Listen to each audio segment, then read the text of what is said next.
Welcome to the Inside Carolina podcast. I'm your host, Tommy Ashley. You are listening to the Inside Carolina Roundtable podcast. This is the over-under show, meaning I've got the legendary Buck Sanders. I've got the John Legend Taylor Vippolis. I've got Greg Barnes, the beat writer, and I've got Jason Staples, the Hobbit.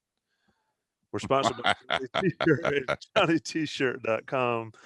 Folks, I'll freely admit this is my first podcast in a couple of weeks, so it might be a little rusty. But we're going to do this in two parts. We're going to do an offensive and defensive over-under heading into the off-season of the next Carolina football season, which I believe is 100 days from today up in Blacksburg with Virginia Tech and Carolina opening the college football season for the teams that matter. Buck, I'll come to you right out of the gate just to we'll start quick. We don't want to keep anybody up past their bedtimes, folks. For the record, it is after 9 o'clock on Wednesday afternoon. Buck, let's get right to it. It's an offensive show. Carolina lost two absolute studs in the backfield. They replaced them with relative unknowns, though Ty Chandler is somewhat known in another conference at another school. Over under offense rushing yards per game. Buck Sanders, I'm going to set the mark at 175. I'm going under, Tommy. I can provide commentary, but we'd like to get through this. I just think that you're just here so you don't get Carter. fined. Right. That's right. Minus Williams and Carter, it's going to be tough for Carolina to repeat. Vip, I'll come to you. Is 175 – I mean, how much of those yards last year were Williams and Carter versus what's coming back on that offensive line?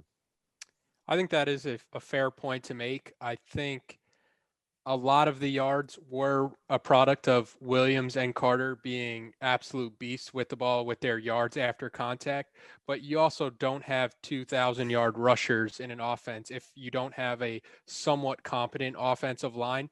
But I would have to agree with Buck in saying that I would definitely take the under on 175 just because you look at who this UNC team is bringing in to this running back room. It's a lot of unknowns. You have a guy like Ty Chandler who didn't even average 50 rushing yards at a school at Tennessee. So it's just a lot of yards from a lot of unknowns. And that's why I would just say I would definitely lean on the under. Jason Staples. Over under 175. I think this number might have come from you, or it was in our Slack channel. 175 seems a little low given what Carolina's been able to do, especially last year. But what you think? Really, really close. The number that I'm looking at actually is not so much what they were able to do last year, but the year prior, I think gives you a little bit closer sense because, I mean, in some sense, you know, Williams and Carter weren't fully Williams and Carter in this offense yet, right? So that's the one that I wanted to look at to think about this, and that was they averaged 188.1 that 2 years ago, 188.15, and so but that still, even though they weren't really adjusted into this offense and everything, they still were the talents that they are. And that was with a freshman Howell that they were trying to really protect.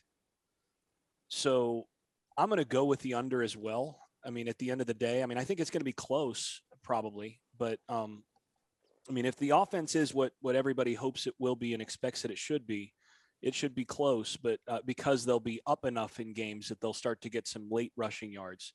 But I think they're going to be so leaning heavily on Howell and the passing game this year that you're going to see less emphasis with that and fewer rushing yards over the course of, non-garbage time. And so I'm going to go with 170 with under 175 as well.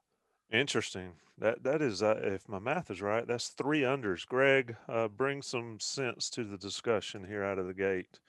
If North Carolina averages fewer than 175 on the ground, I don't know that they're going to be in Charlotte for the ACC championship game. North Carolina has averaged 188 yards or more on the ground 5 of the last 10 years. And while Larry Fedora and Phil Longo run different offenses, both of them believe in the concept of balance. And so if Sam Howell's having to carry the load more than a a significant percentage. I mean, there's going to be games, of course, where they're going to need him to do Sam Howell things. But if that's the case every single game, it's going to be a problem.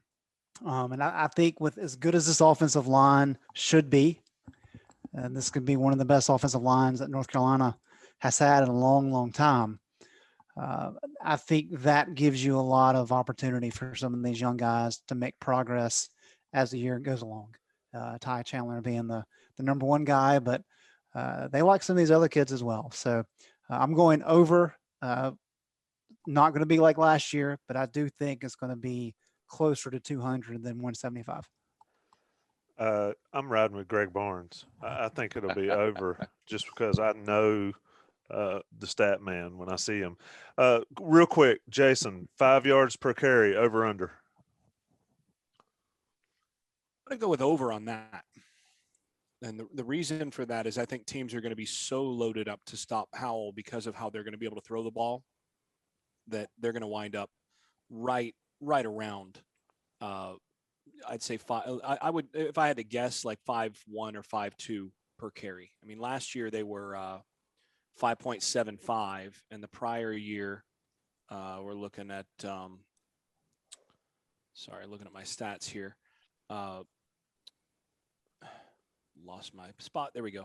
They were at 4.63 the prior year with teams loaded up to stop them with a freshman Howell. And I think the biggest difference you've got a veteran offensive line, and you've got a team where, if you've got defensive coordinators are going to try to make you left-handed, they're going to actually try to force Carolina to beat them on the ground at times. So I think they'll be a little above that. I felt when I saw 5.8 from last year, I said, wow. It seemed like a lot more than that. Buck, over under 5. I know I'm sounding like the pessimist tonight, but I'm going under 5. Be honest with you. We bounce back and forth for a lot of good reasons. 2020 stats are pandemic stats. They have a little bit of a asterisk beside them because, their teams had defenders out and this, that, and the other. So I'm going to go under 5 yards a carry. Set the bar low. It's easy to jump. Vip, over under 5. I'm going to say over 5 yards to carry. They don't have anybody like Carter or Williams who has that make you miss ability. Like Carolina averaged 5.8 yards per carry last year, but Javonte was at 7.3. Michael Carter was at 8. I think with some combination of running backs in the room, they have enough talent to get over that 5 yard mark, and they're bringing back 5 offensive linemen. And then I also think you have to kind of factor in how creative Phil Longo can get in this offense with a guy like Josh Downs. I think if you get Josh Downs out wide on some of these jet sweeps, that's a chance to pick up a lot of yards on the outside of the numbers. So I'm going to say over 5. Interesting. That's a good point. About Josh. But still 5.8, given what you said, Buck, and all that, still seems low from last year. So I think 5 is a pretty easy bar. I'm gonna go over, Greg. And I think this other thing, but real quick, are we talking without sack yardage or not? So I mean, that's the other question. Right. I'm looking at the final season stats. Will it be over 5 or under? That's all. I'm keeping it simple. Yep. We're talking about 2020 stats. In 2019 they averaged 4.63.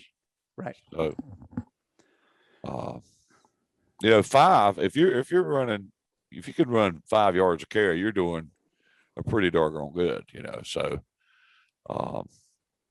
Virginia, the year they went to the ACC.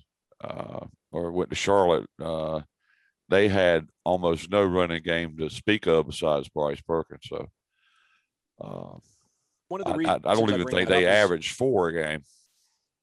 One of the reasons I bring that up is that if you reduce the number of sacks on the year, that has a huge impact on that number. So right. Anyway, well, I'm sure it's going to count the sack yardage because it will count. We got an app for that. We got down the line sacks allowed over under. It plays. Yeah. It's all relative. Greg, is it over or under 5? And then we're gonna go rapid fire on leading rusher and leading rusher numbers per game. All right, Tommy, how many yards per carry did Alabama average last year? Ballpark. 6. 5.00. Wow. Right. That's a tough mark. Now, granted, there's 30 teams that did 5 or better last year. I think that's that's a high mark. I do think the sack yardage is going to help because I think Howell will be sacked fewer times. But I'm going to go under. I think it's going to be very close, but I think it'll be just a hair under 5. Interesting. So, Greg, I'll come back to you first. Who's the leading rusher on the team, and how many yards per game does he average? So we've got an over-under on the number, but I want a name as well. I think certainly going to be Ty Chandler, and I'll put him at 85 yards per game. Vip? Yeah, I would go with Ty Chandler too, just because it seems like right now he's going to get the most opportunities, and I would say somewhere around that 90 ballpark. Buck? Yeesh. A lot of these are hard. But I do think it'll be Ty Chandler. And I'm going to go with 85 a game. Jason? And I'm this again, Buck's right. This is really difficult. But I'm going to go with Chandler. I think that's your smart money because I mean that's who they're expecting to be the primary guy. I'm really tempted to go with Hood though. I'm going to go with Chandler, but I'm going to put him at about 65 a game because I think you're going to see some other guys get a lot of carries over the course of the year, and you're going to see fewer carries concentrated, say, in the hands of 2. And so you'll get fewer yards per game from the leading rusher, but a little bit of good efficiency from a couple other guys. Interesting. Do you have and Greg, I'll ask you this since you're a stat guy. And by the way, the Knicks have come all the way back. That's crazy. Can you have a big time running back or big time running game, Greg, and only have one guy averaging like 65 yards a game? I mean, do you need a guy to be pushing 100 to be looked at, whatever the stats say, and do it? And if we're on Ty Chandler as the main guy, who's the second guy? I vote Hood there. A lot of work in that question, Greg. I think it's a good question. Very rarely do you have a team that can split evenly reps between 2 guys and have success. The fact that Carter and Williams, I think, were separated by 1 carry last year is just remarkable. It speaks to kind of what they did. We don't have to get into this, but I am curious with Buck and Taylor's thoughts. I said 85 because I think Ty is, I mean, if you average 85 yards per game over 13 or 14 games, I mean, you're going to be over 1,000 yards, right? But I think that's because he's going to get the majority of the reps. I do think there's going to be other guys that get some snaps. I think he's going to have to really carry him, though. To Jason's point, I think other guys are going to get opportunities, especially early. And you have so many young guys that are trying to figure out where they fit. I liked what I saw out of Hood for sure. They like DJ Jones as well if he can stay healthy. So I think those guys would probably be my 2 that are number 2 and number 3. And just because DJ is a guy we've heard a lot about, he would be my number 2 guy at this point in time.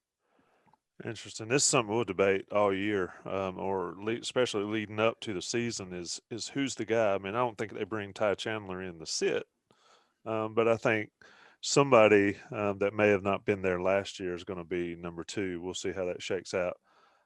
Let's go to the big one. And before I forget, rate us, review us, subscribe, follow all the podcast apps and YouTube channel. You got to do it. It helps us out and it helps Inside Carolina out. And for the Inside Carolina subscribers, it gets the content straight to your doorstep. So when we're a little sketchy getting podcasts out during the summer, you're subscribed, you get them immediately. They come to your feed. And also support Johnny T-Shirt, johnnyt-shirt.com.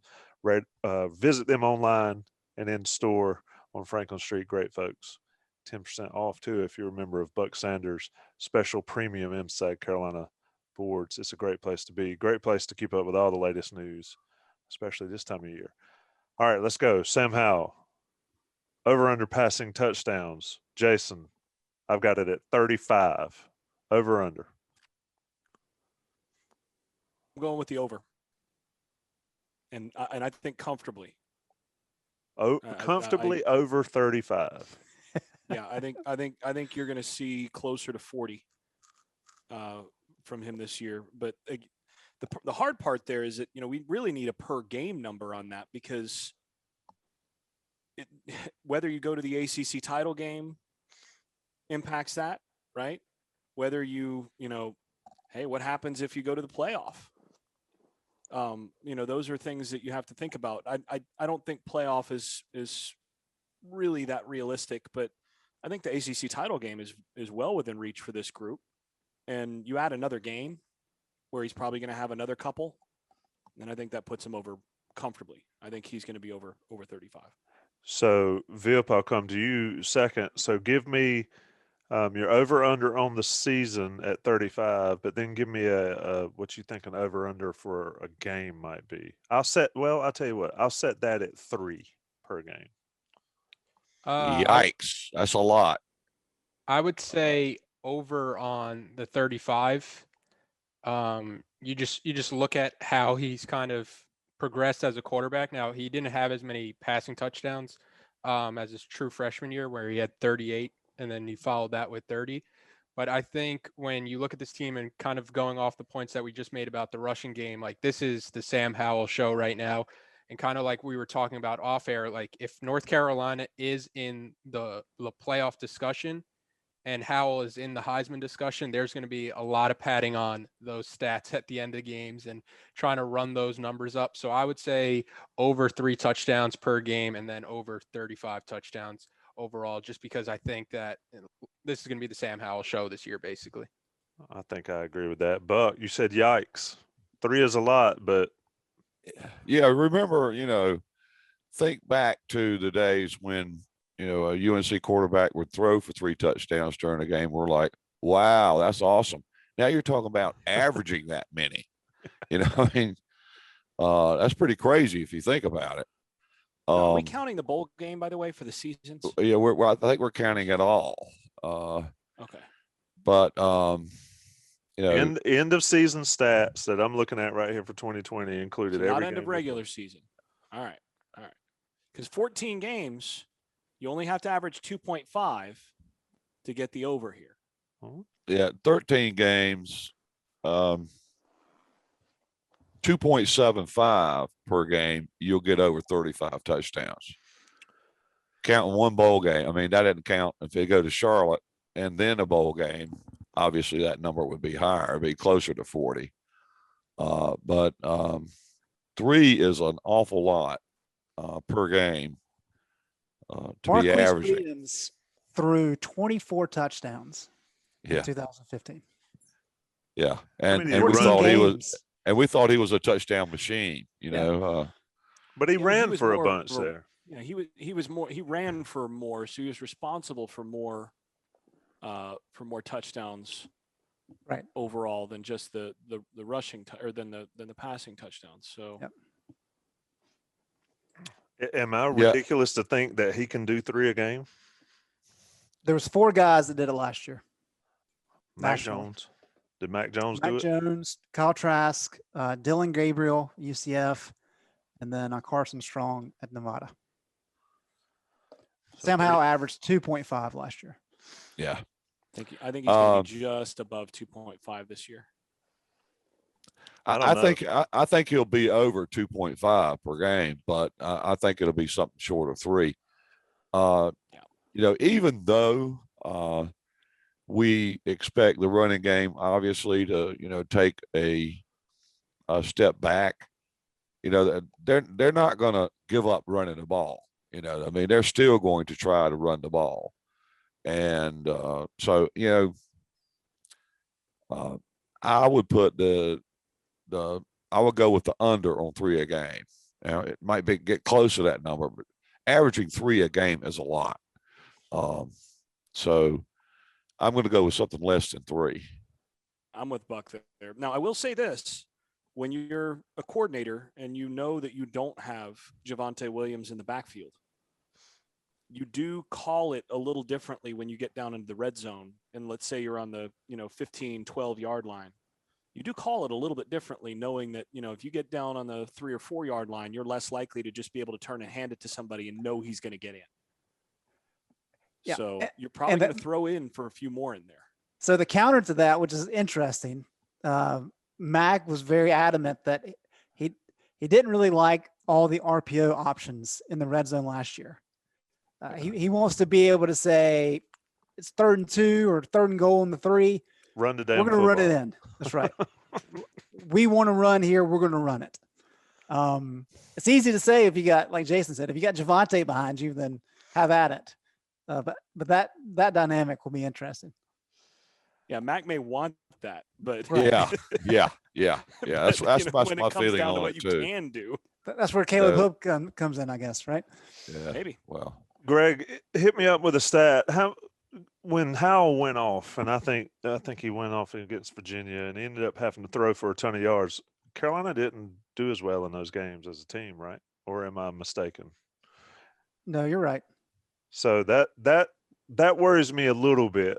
I believe that for my stats purposes, I believe that Howell's going to go nuts this year. I think he's going to throw for close to 4K and maybe, like Jason said, 40 yards. And I think that will play into our Heisman discussion at the very end. But can he do that and Carolina still win football games? I think they have to run the ball to win. Anyway, Buck, this question's for you. How many touchdowns will a backup quarterback for North Carolina throw for? I've set 5. Tommy's special Number. I want to know who come up with that question. Who was it now? That was Mr. Staples up there in the back cave. And it was just for your enjoyment, I guess, Tommy. You have to keep the host happy. He comes back to you when he's happy. Well, I'm going to put the over and under at 1, and I'm not sure I wouldn't take the under. We'll see. We'll see. Per game, or is this for the year? This is for the year. Bryce Young had 1 touchdown pass last year for Alabama. I mean, yeah, and if you've got a huge lead on somebody and you're bringing in the backup quarterback, he's not slinging it all over the field. He's going to do like Criswell did last year. He's going to hand the ball off. I mean, how many even attempts did Criswell have last year? It had to be like maybe less than 20. He had 4. Yeah. So, wow, he only had 4 passing attempts. So if you're going to set the over and under, at 5, then he's going to have 1 more touchdown pass than he has attempt, and I think that's hard to do. So, all quarterbacks not named Howell last year had 9 attempts, and that includes Toe Groves. That's right. With the whopping 438.4 efficiency rating. In 2 years, Carolina has 2 non-passing Sam Howell touchdowns, and they're both Toe Groves. So I would definitely take under 1. I would take under a half for sure. Really? Even in 2018, when North Carolina was a disaster offensively, the backups had 3 touchdowns. Well, who were the backups in 18? I mean, Cade Fortin, Chase Ruder, and Manny Miles, right? The Hail Manny. Was that one of them? Yeah, that's right. Don't forget Chaz Surratt.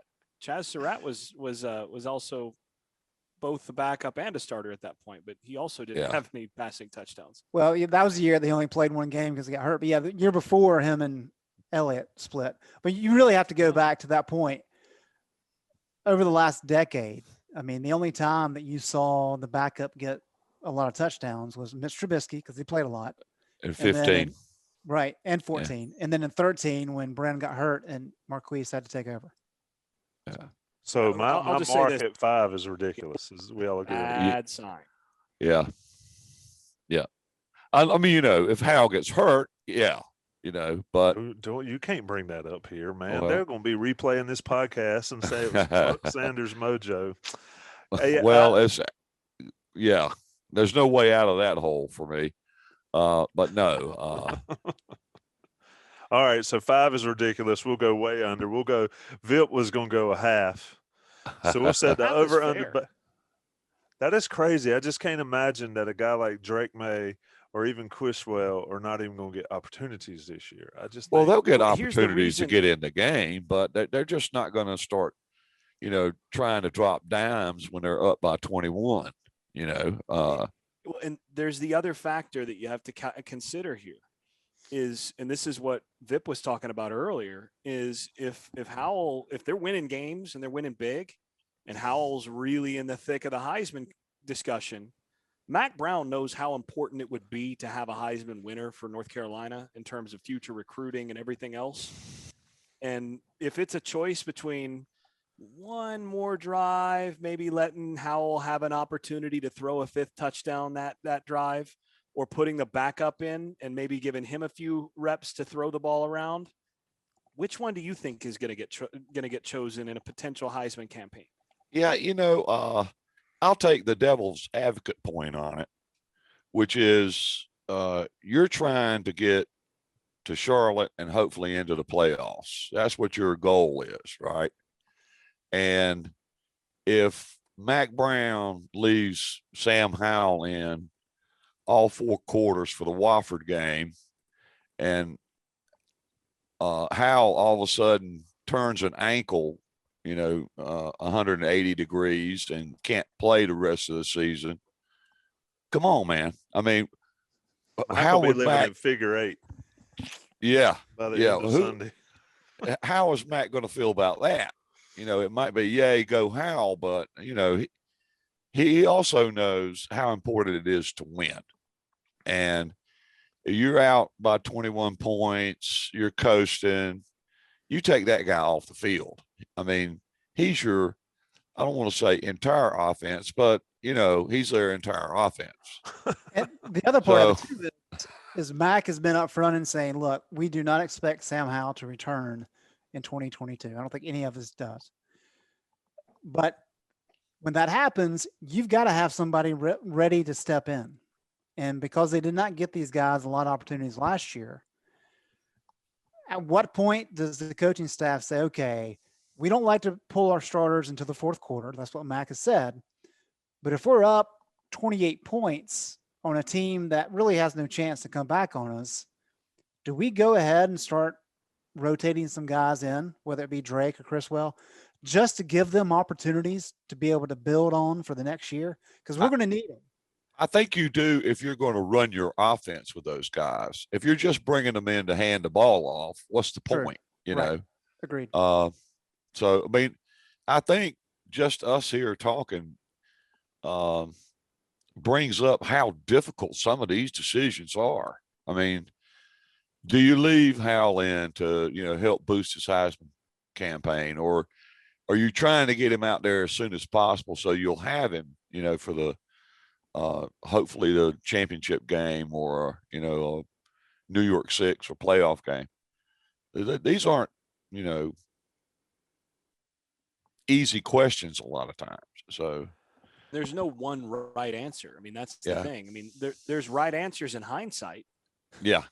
Right. I mean, it's really easy to let go, Hal twist we his really ankle shouldn't have in had that him on that field. Let Hal twist his ankle in that Wofford game, and you'll find out what a wrong answer is. Well, let me look. I had Howell Heisman position last, but I'm gonna jump it up right here because I want to ask the group the question: what's more realistic for this team? Sam Howell winning the Heisman or Carolina getting to the playoff? What is a more realistic situation? Jason, you can go. You're grinning. I think it's more realistic that Howell wins the Heisman than this team makes the playoff. I think one may not happen without the other. There's some truth to that, but the reason I say that is you still have to deal with Clemson. Right.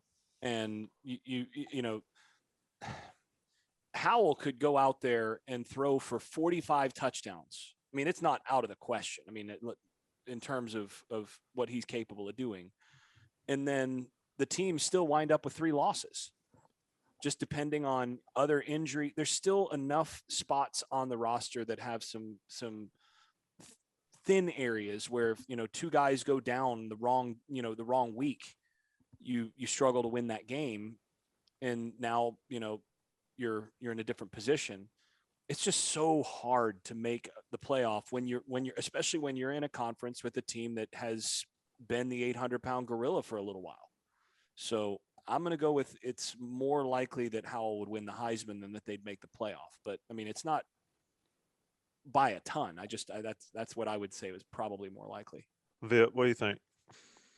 If I had to choose one, I think it's more likely that Howell wins the Heisman than Carolina makes the playoffs. But kind of like Buck said, I think those two kind of go hand in hand, because if Carolina makes the playoffs, it means they got past Clemson in the ACC championship. And you really don't see too often the Heisman going to somebody not on one of the playoff teams, no matter what you're doing, stat-wise, number-wise. So I think they kind of go hand in hand. But if I had to lean one, if Sam Howell puts up video game numbers, then maybe it could be too much to ignore if you have a lot of down years for everybody else that is in playoff consideration individually. But yeah, I would tend to side with Buck there. Greg Barnes, same vein. What is more important for the program? What would be more important for the program, a Heisman or a playoff trip? I think it's definitely a playoff trip, because even if Howell doesn't win the Heisman, I think he's going to be in New York, especially if North Carolina gets to the playoffs, and you can sell that just as well.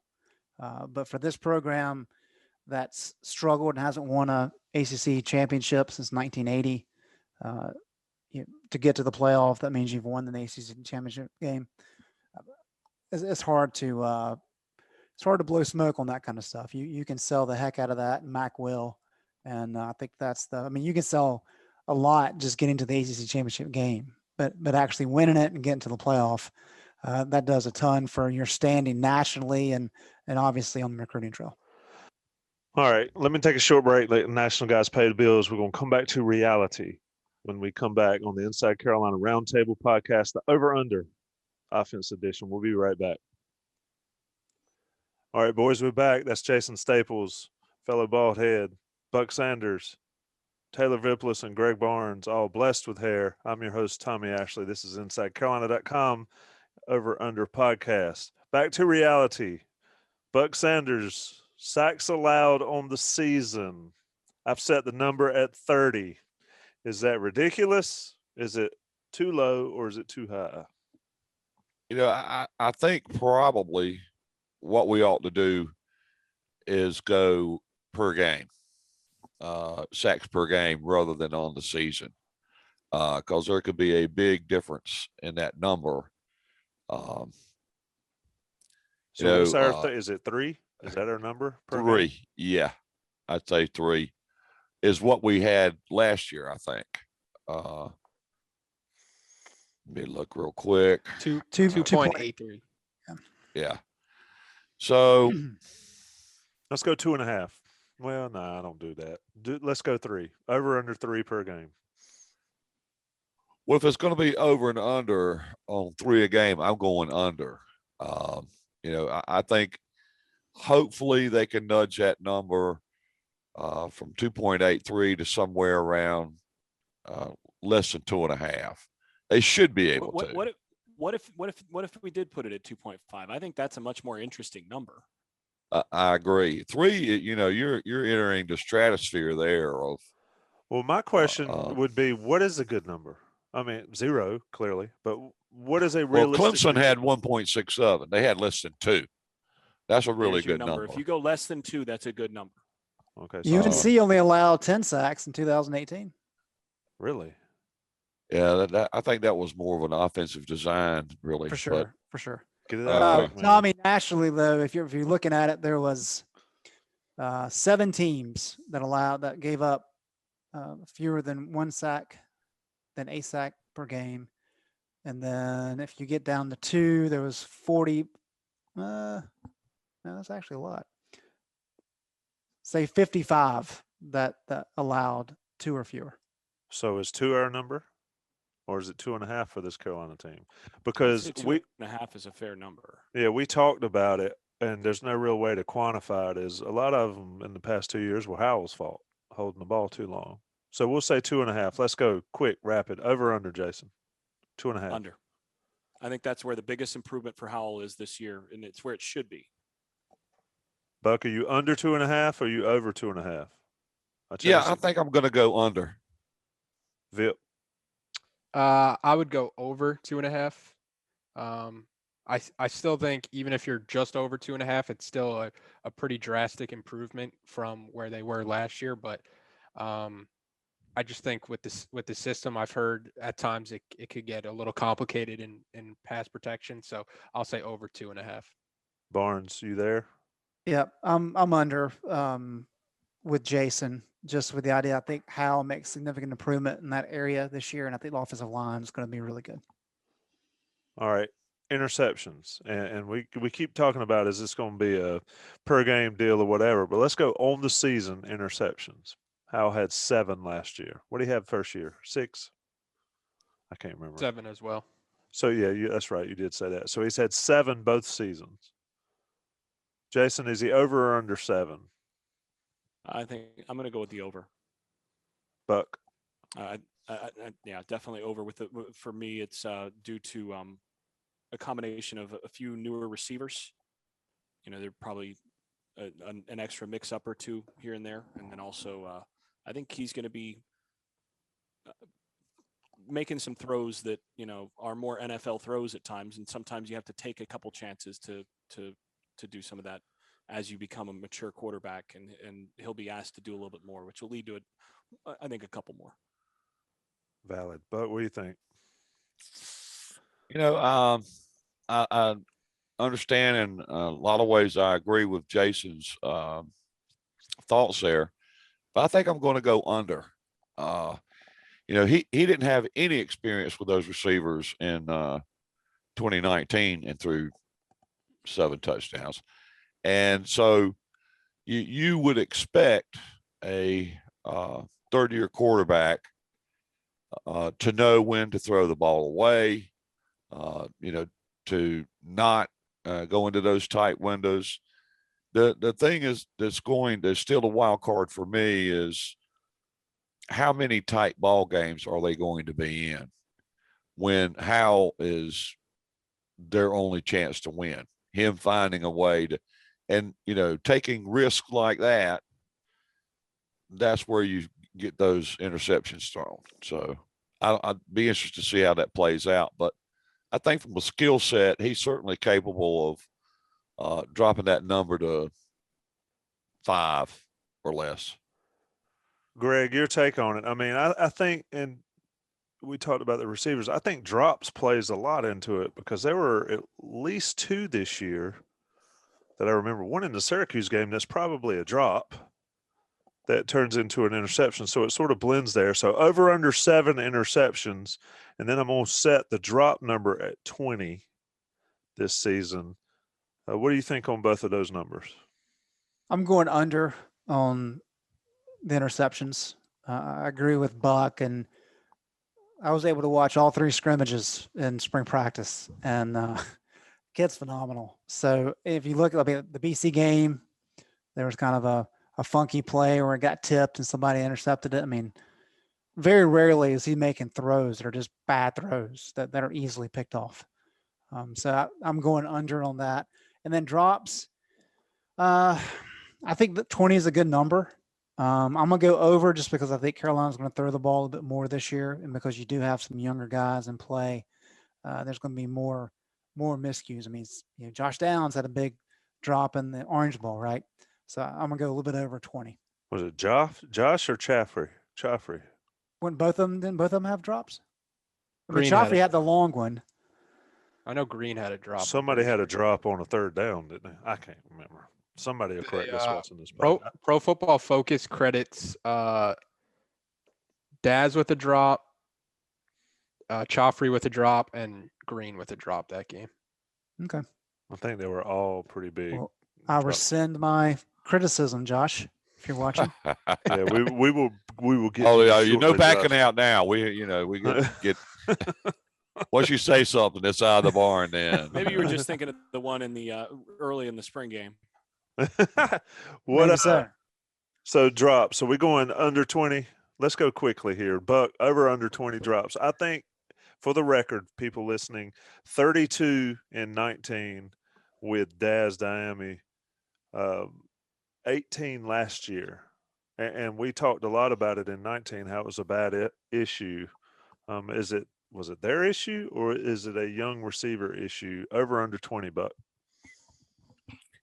I'm going to go over. I think it's going to help to have Corrales back, and Walston has pretty reliable hands. I think he'll get a few more touches this year. But you've got some guys that just you don't know what their mindset is going to be like if they get in a big game, and it gets real important for them to catch the ball. Sometimes that's counterproductive. So, yeah, I'm probably going to go over 20 on the drops. All right, that's enough negatives. We're not going to talk about negatives anymore. I skipped you guys, but we're leading receiver per game. And Jason, I'll do it this way. By the way, had to get it in. But close. Had to be negative. Leading receiver per game, and we'll talk about a particular player. Well, go ahead, throw your player in. I've got leading receiver per game with 6 and yards at 100. We'll keep those numbers simple. Jason. Okay, so the leading receiver last year It's 5. was 5 just at 5. Yeah, 5. 6 per game. I'm going to go with a push because I think right around 6 is what I would have Downs at, and I think he's going to be well over 100 yards a game. Yep. So if pressed, I'm going to say maybe over on the 6, but it's going to be real close to 6. I think that's a really good number. Right on 6 catches a game for well over 100 yards a game for him. I think. So for the record, we're going 100. push and over. Yeah, 105, 110 yards a game for Josh Downs. I think he's going to have a season, man. Yeah, I would say over on receptions. I just think you could get a lot of cheap yards with somebody like Josh Downs on the outside throwing those quick swings and almost like an extension to the run game. Just trying to pick up 4 or 5 yards at a time just on the swings. And then in terms of receiving yards, I would say over. You kind of saw the blueprint in the Orange Bowl with how he could just beat the defense deep and how can buy enough time to kind of find him and lead him on a great pass. So I would say over on both those receiver numbers, but I also I like Downs as the one receiver, but I also think Bo Corrales could be kind of that threat as the other one, as somebody who could just go up and get it if he does come back healthy, which he should come back fully healthy. But I do like Bo Corrales kind of as my sleeper for being the number one receiver, just because of how easily he could kind of pick up yards over a smaller cornerback. But where you at? Over under 6 and 100. And I do like the Bo Corrales comments. I mean, if he's fully healthy, this receiving core could be nasty. But yeah, I'm a little hesitant, but I'm going to go over 6. I mean, there was only like 27 guys that were over 6 or 6 or better last year. But nobody played a complete season. So, well, let's look at 2019. what was Devonta Smith last year winning the Heisman? How many catches a game? Oh, he had like a gajillion. 9. And kid from Ole Miss, Elijah Moore, had 10 a game. Can you imagine? Almost 11, 10.8. And that's the same kind of receiver, really, as Josh Downs. Slot guy, real quick. Yeah, he had almost 11 catches and 150 yards a game. So why can't Downs do that? Why is Downs not that guy this year for Carolina? We'll see. But he's what else Ole Miss had, I don't know. besides Moore. Both recruited by Longo. Yeah. The next best receiver on the team only had 524 yards. So, and only 3.4 catches a game, which is shocking if you think about it, that everybody that's playing Ole Miss knows, they got really one receiver. All we got to do is blanket this guy. And he still gets almost 11 catches a game and 150 yards.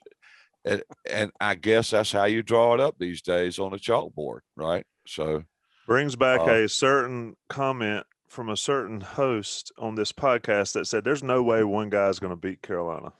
Yeah. Oh, God, mercy. Campanella's still running, isn't he? Campanero's got like 75 catches. I think he just caught another one while we were talking. Valid point. Greg, is 6 and 100 a good spot for this Carolina team? And to Taylor's point, does Corrales come on and be the 1A guy?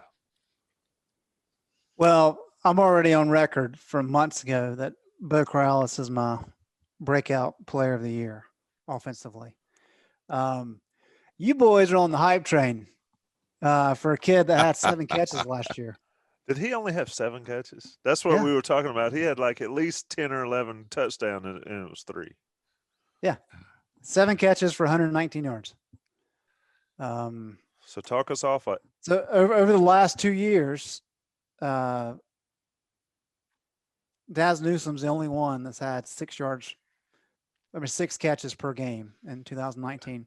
Now look, in 2019, since Daz plays the same position, second team All ACC, had 72 catches per game, 85 yards per game. But what stands out about what Daz did his junior year was that he was tied for the most deep touchdown passes by a slot receiver in the country, according to Pro Football Focus. And he had 13 deep catches, which led the country by a slot receiver. I don't know how somebody's going to be better than that working out of the slot. I mean, Sam Howell's strength is his ability to throw the deep ball. And so that's where you see guys like Chaffee Brown and Bo Corrales, Antoine Green. They're really going to be able to step up and fill that void that De'Ami Brown left. And I think you'll see those guys' numbers really drastically increase. If he's having to do nothing but throwing to Josh Downs over the middle, then you're really taking away a key component of what this offense does so well and what Sam does so well, and that's the vertical shots down the field on the sidelines. That's just 80-20 balls that used to be 50-50 balls. Didn't Downs catch like a 75-yarder in the Orange Bowl? I think Downs will have an opportunity to get deep, for sure. Well. And that's what I'm saying. Like Daz did times in the spring game, you've actually, Greg, talked me into going with the over on the catches. Yeah, and you're building the hype train, Greg. Come on. And on the slot comparison, Daz Newsome had 72 catches on the year out of the slot in Longo's first season. And that was his first season with a freshman quarterback. Yeah. And I don't think Daz is nearly as, especially Daz that year, is nearly as good as what Downs will be. I'm on the hype train here. I'm going to admit it. I think that kid's the truth. I'm under on both.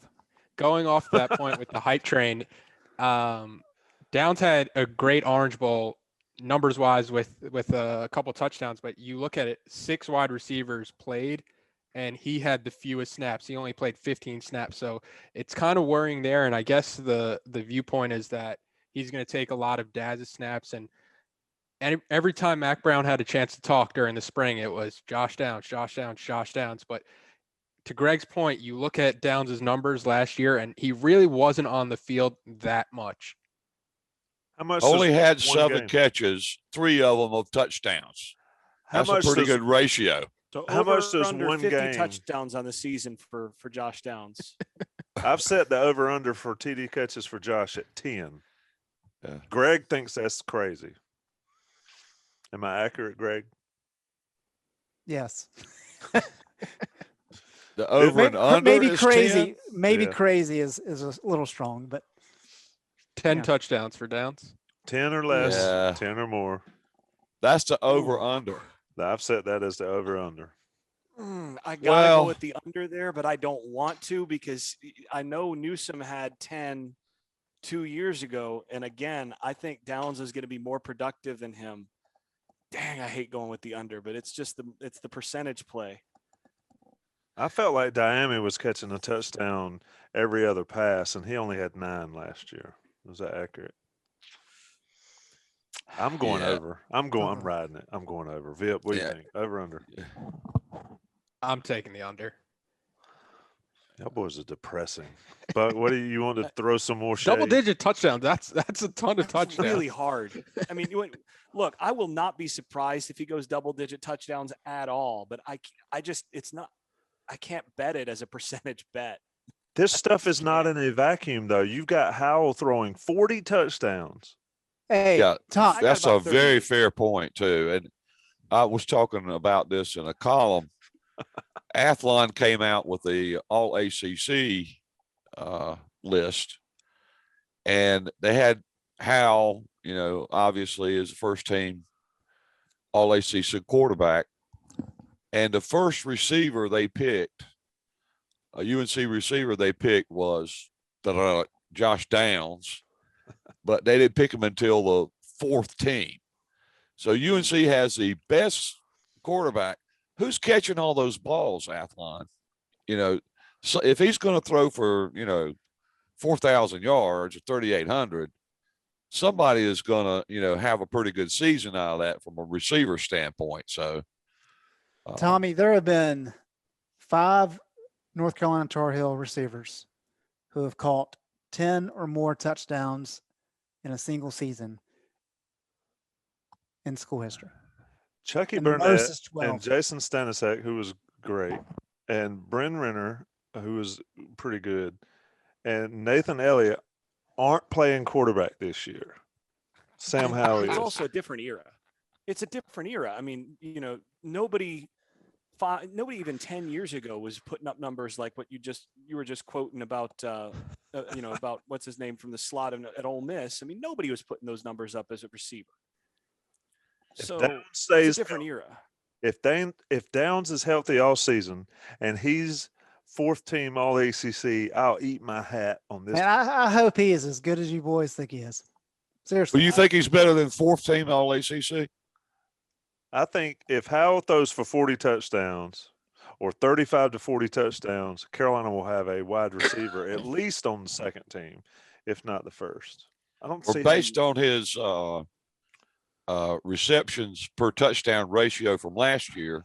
If he catches 28 passes, he'll have 12 touchdown passes. And if he catches 80, wow. That's right. He'll have a bunch. I can't count that high. I just said he was running wild. He was running loose in the Orange Bowl all game. On every snap he took, it seemed like. I see it happen this year, and he did it in spring 70 catches, 30 touchdowns, bam. Yeah.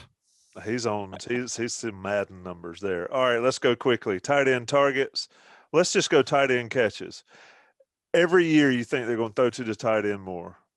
Last year there were 22 catches by tight ends. Walston returns. He's a pretty good tight end. You got young guys coming behind him. Over under tight end catches, because I think this is a key component of Carolina's offense this year. 25, Greg. Over under 25 tight end. Only over because they're going to play more in 12 games. I don't think the approach is going to change whatsoever. Is that valid all around the block? I couldn't agree more. Yeah, I would also say that. What's the over-under number now? 25 on the season. If they play 15 games, they've got to be over that. But yeah, I would say over 2 because if you look at the Orange Bowl kind of as another indicator without a guy like De'Ami Brown, he did look for Garrett Walton a lot more. He had 4 catches for 32 yards. So I think when you don't have De'Ami and you don't have Daz and you don't have Michael Carter and Javonte Williams out of the backfield catching passes, somebody is going to have to catch these passes if Howell's throwing all these attempts. So I would say over for tight ends. And I think Walton could be a good option for this team. And I think Kamari Morales, he looked really good in the spring. I think he could be a unique tight end that Longo hasn't had. So maybe he's an He's a option as good well. blocker too. I remember seeing him down the stretch last year doing some blocking, and he got in a lot of games just overall. I miss the days of Zach Pianalto where he was thrown to at least 5 times on every drive. No, let's move along. Move along. We've got a couple other things. One thing that they talked about Javonte and Michael Carter was their ability to catch the ball out of the backfield. 64 targets last year, 52 running back catches out of the backfield last year for Sam Howell. Does that increase or decrease this year? And how far does it go down? Jason, you are very adamant on the YouTube channel that goes way down. So set me a number that we can look for running back involvement in the passing game. I'm going to go with 45 targets, let's say, or maybe let's say 50 targets and probably 38 catches, somewhere in there. The problem is with 2 more games, right? So I'm going off of last year's numbers. So adjust that up for 2 more games. You're looking at like 55 targets and probably, 40, 42 catches, something like that, maybe even a little bit less than that. I think it's going to be a significant reduction because you got to remember last year, there was a concerted effort to force feed the ball to those 2 backs every way possible. And if teams are going to load the box against you running the ball, then you're going to get the ball to them in the passing game. Find ways to get the ball into those guys' hands was the point of emphasis because they're your best players on offense. And that's just not the case this year. I think that's where some of the tight end catches go and all of that. So, something like, 45 or 50 targets and somewhere in the, high 30s or low 40s in terms of catches is probably somewhere in there, somewhere in the 30s, maybe catches. I thought they didn't throw to Javonte or Carter enough. I thought Howell had them multiple times and did not go to them and maybe You're ate accurate. a sack. And No, you're right about that, but they still forced it to them in terms of scheme more than they will this year. I mean, that was a point of emphasis. Buck, do the running backs make as big a deal in the passing game as they've had in the past when it's Javonte and Carter? I could see it going both ways, honestly. DJ Jones apparently made his high school reputation as being really good receiver out of the backfield. Ty Chandler has done that. So they got a couple of guys that are good at catching the ball out of the backfield. And they're also trying to encourage Sam to check it down more. I think you could probably end up with something pretty similar on a per game average. But I can see it going the other way too, like Jason's talking about. And I think that probably depends on where they're having their success. If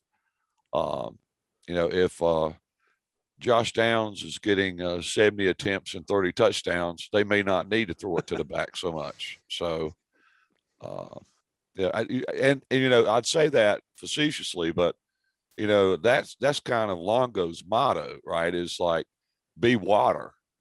Whatever we're doing that's working, that's what we're going to do. And so who knows?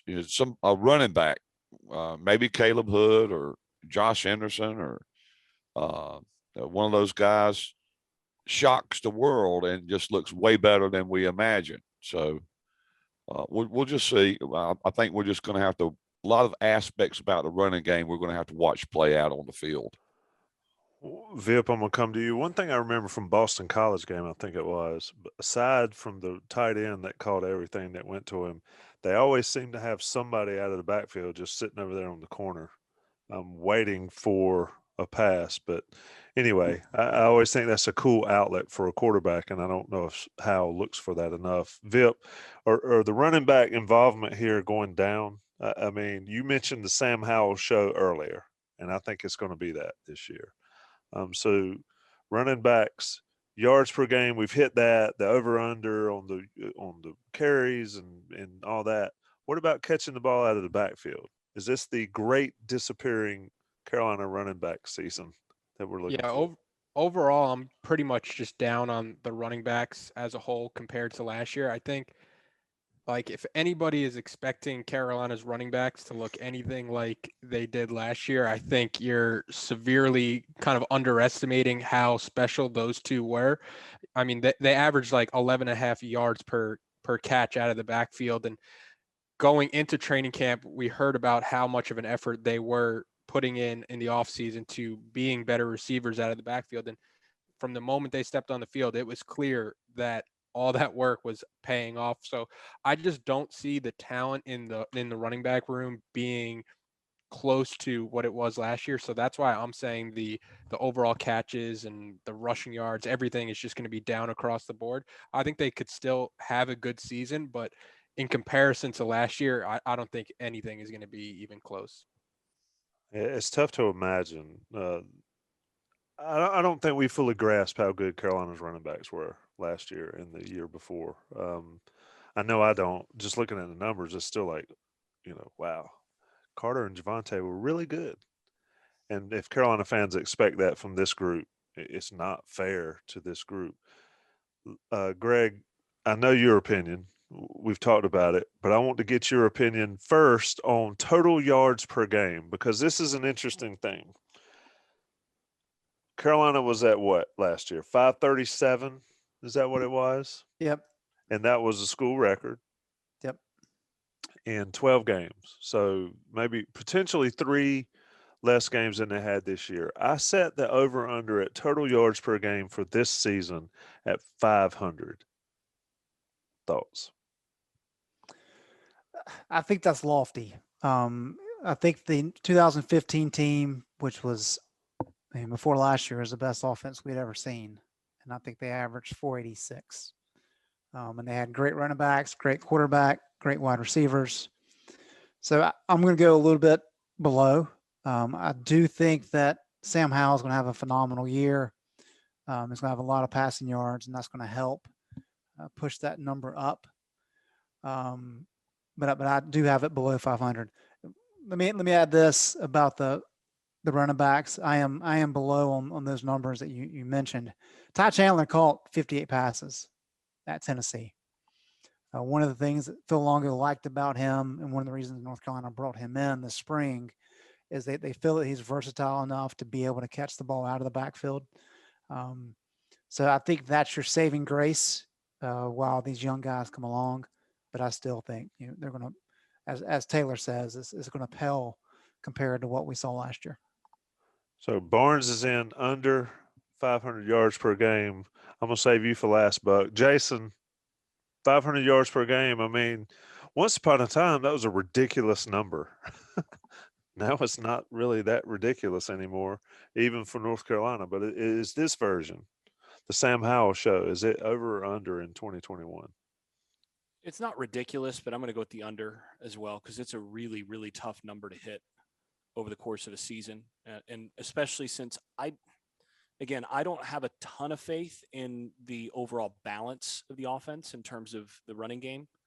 And I think you might see 350 passing yards a game, but you'd need another 150 rushing to still get to 500. And, I don't think you're going to see this team average 200 yards a game on the ground to be in that range of 500 a game. I think you're looking at somewhere probably in the range of probably 450 to 475 a game is probably the range I'd put it in. Taylor, 500 or less or more?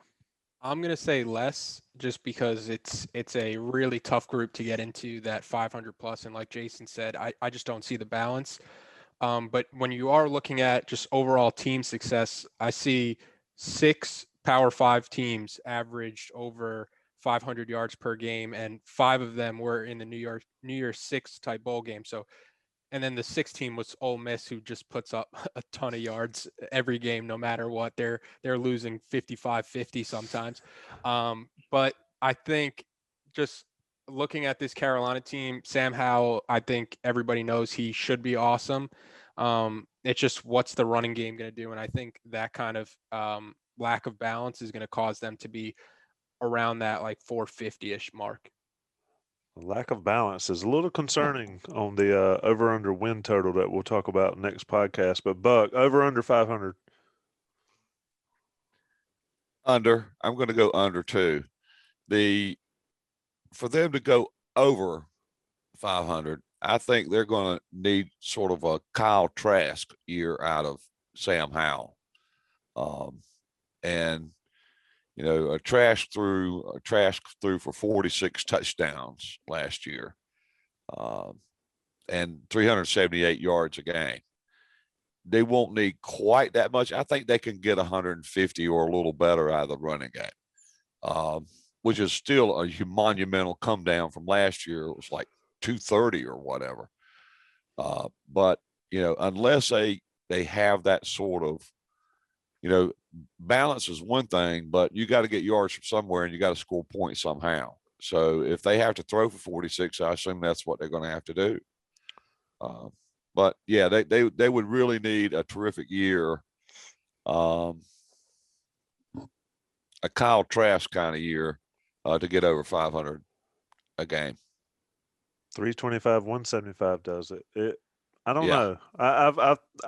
I'm a push type person on this just because I think Howell's going to have a crazy year. But all right, last question for the day. For those listening to this podcast, we will be doing a defensive version at some point. So if you have some defense over-unders you want us to talk about, shoot them to us either on the message boards or on Twitter or however you want to get them to us. Tommy at Inside Carolina will get them there as well. Jason Staples, 40 points per game. That's my mark. Over-under.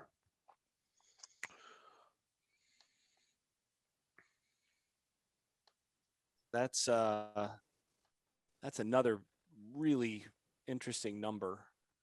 I'm just going to take a quick Carolina scored look at 500 our points on the nose last year. That's a pretty cool number.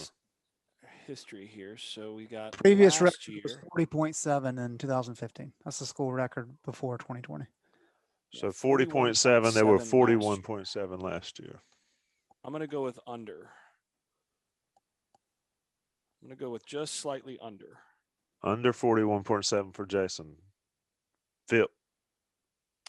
I'm going to say under 2, but I'm going to do it for a different reason. I think Carolina's defense should be drastically better this year. So it's not going to be always on the offense to put up 40 plus points per game. So if they could find ways to win these low scoring affairs, I think Carolina's defense is going to be a drastic improvement this year. So I don't think they're going to need to get in these shootouts last year where you saw them have to put up, I think, like 59, 56 points to beat a team like Wake Forest.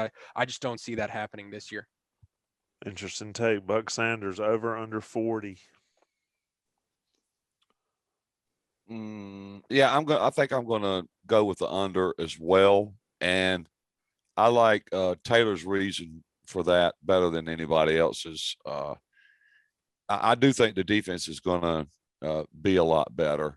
You know, they gave up 45 to Virginia Tech and 53 to Wake Forest, and you know, so they're still capable. I'm waiting for that day when Carolina can get through a season without giving up 40 some points, you know, multiple times a season. And I think they have a shot at that next year, that they can, you know, have the kind of year where they're not having to score, you know, 45 or 50 points to win a game. So now I'll still be happy if they score 56 on Duke or, you know, 62 on Miami. That's all good. But I don't think they'll have to score that many points to win. Greg Barnes, I'll let you wrap it on the substance of the podcast. Over under 40 points per game. I was looking at last year's thing.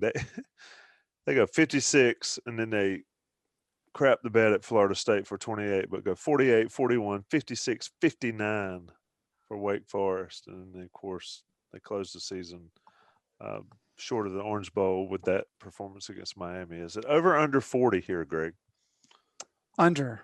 And I think Taylor's point is right on there that the defense is going to be better. The defense is going to have to be better. They need to be a lot better than they were last year for sure.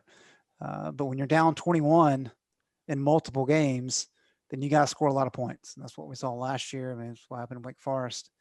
And so I think just for that reason, and you're not having Michael Carter and Javonte Williams is going to change the complexion of this offense for sure.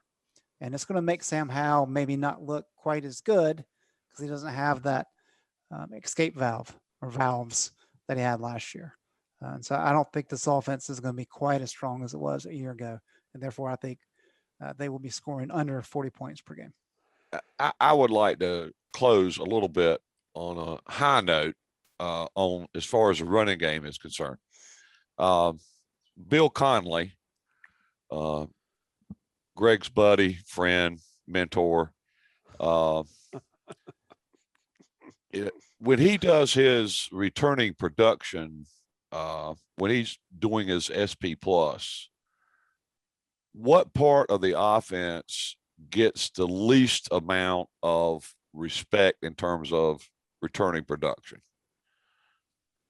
The running backs. Quarterbacks is number one. Wide receivers are number two.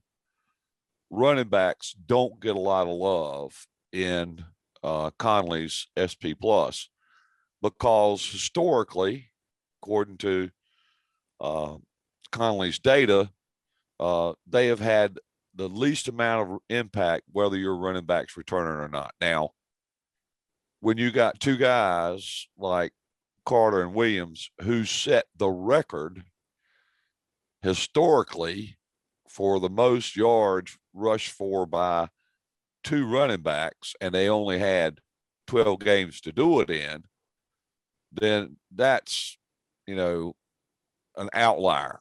That's kind of, you can't say it's not going to hurt not to have those guys back. But in terms of offensive production, its overall impact on the offense, it's one of the least important details for Bill Conley, at least, to have your running backs return. For what it's worth. It's a great point there. Here's what concerns me about the offense this year: the Orange Bowl game. And why do I say that? Because Javonte and Michael Carter went absolutely nuts all season long behind the same offensive line that British Brooks, Josh Henderson ran behind in the Orange Bowl. And look at the production. I feel like in the Orange Bowl, if it had been Carter and Williams, Carolina would have beaten Texas A&M significantly, but there were so many plays that Carter and Williams make that weren't made in the Orange Bowl. And my thing this year is watching us, will those plays be made to keep the chains moving, to keep the offense going? And to that point, I think the defense has to be significantly better, as we've said here. And of course, that leads me to my out and my segue to our next podcast. When we do it, we'll talk about the defense, and we'll talk about the importance of those guys stepping up and plenty of over-unders for the defense. Buck, Jason, Vip, Greg Barnes, it's been a pleasure. It's been fun. It's a little bit past our bedtimes, but we're recording this on Wednesday evening. So whenever you hear this, if something drastic has changed in the world, know that we did not know it at the time.